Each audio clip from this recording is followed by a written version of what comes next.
Karimnagar film సొసైటీలో సామాజిక ఉద్యమకారుడు మానవతావాది లోక్ సత్తా ఉద్యమ నాయకుడు నరేడ్ల శ్రీనివాస్ విగ్రహాన్ని మంత్రి పొన్నం ప్రభాకర్ ఆవిష్కరించారు.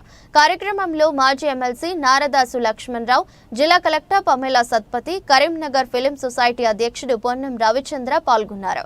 ఈ సందర్భంగా మంత్రి పొన్నం ప్రభాకర్ మాట్లాడుతూ నరేండ్ల శ్రీనివాస్ సామాజిక ఉద్యమకారుడిగా, లోక్ సత్తా ఉద్యమ నాయకుడిగా వినియోగదారుల పక్షాన పోరాడారని గుర్తు చేశారు.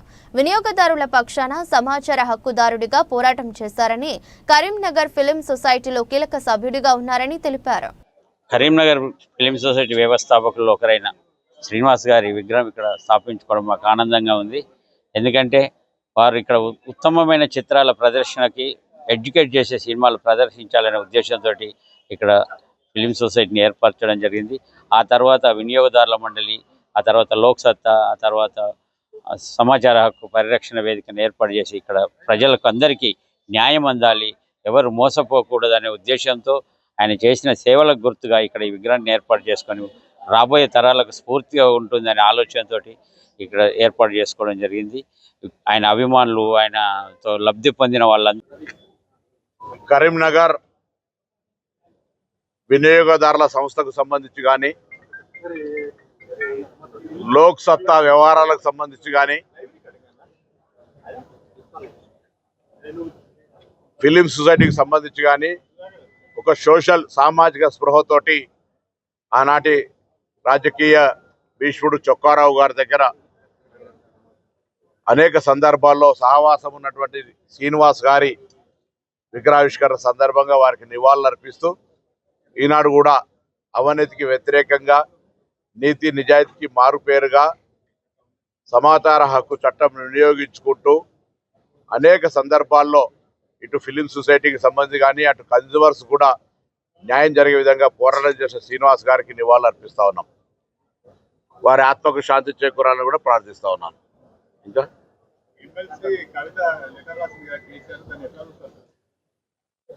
అంటే గతంలో తెలంగాణ భారతదేశంలోనే సొంత ఆడిటోరియం ఉన్న అత్యుత్తమ ఫిలిం సొసైటీ అని చెప్పి పేరు తీసుకురావడం వెనుక శ్రీనివాస్ గారి కృషిని మనం రెండేళ్ళు అయితే 50 సంవత్సరాలు పూర్తవుతుంది కరీంనగర్ ఫిలిం సొసైటీ.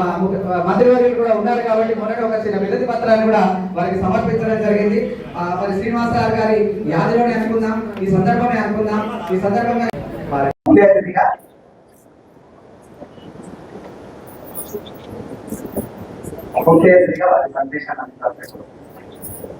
సభాధ్యక్షులు ఎమ్మెల్సీ నారదాసు లక్ష్మణరావు గారు, రామచంద్ర రెడ్డి గారు, శ్యామప్రసాద్ గారు, మహేష్ గారు, ప్రకాష్ వల్లా గారు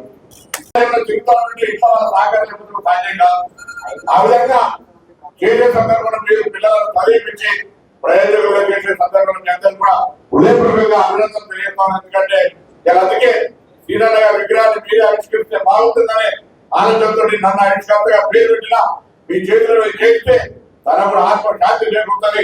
నేను కూడా నాకు అర్హత ఉన్నా చొక్కారావు గారి శిష్యుడిగా శ్రీనగర్తో అనేక సందర్భాలు సహవాసం నాకు మంచిగా తెలుసుకునే అవకాశం ఉన్నప్పటికీ కూడా కుటుంబ అర్ధాంగిగా సత్యపడిగా చేస్తే బాగుంటుంది అనేటువంటి ఆలోచనతో మీతో చేయడం జరిగింది.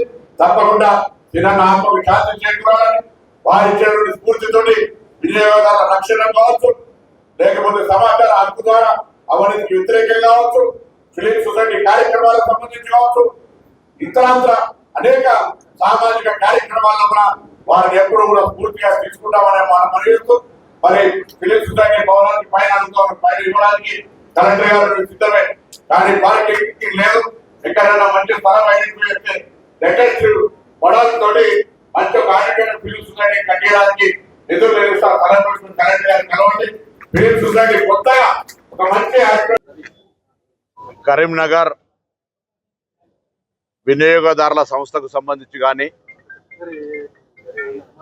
లోక్ సత్తా వ్యవహారాలకు సంబంధించి కానీ, ఫిలిం సొసైటీకి సంబంధించి కానీ ఒక సోషల్ సామాజిక స్పృహతోటి ఆనాటి రాజకీయ భీష్ముడు చొక్కారావు గారి దగ్గర అనేక సందర్భాల్లో సహవాసం ఉన్నటువంటి శ్రీనివాస్ గారి విగ్రహావిష్కరణ సందర్భంగా వారికి నివాళులర్పిస్తూ ఈనాడు కూడా అవినీతికి వ్యతిరేకంగా, నీతి నిజాయితీకి మారుపేరుగా సమాచార హక్కు చట్టం వినియోగించుకుంటూ అనేక సందర్భాల్లో ఇటు ఫిలిం సొసైటీకి సంబంధించి కానీ అటు కన్జ్యూమర్స్ కూడా న్యాయం జరిగే విధంగా పోరాటం చేసిన శ్రీనివాస్ గారికి నివాళులు అర్పిస్తా ఉన్నాం. వారి ఆత్మకు శాంతి చేకూరాలని కూడా ప్రార్థిస్తా ఉన్నాను. ఇంకా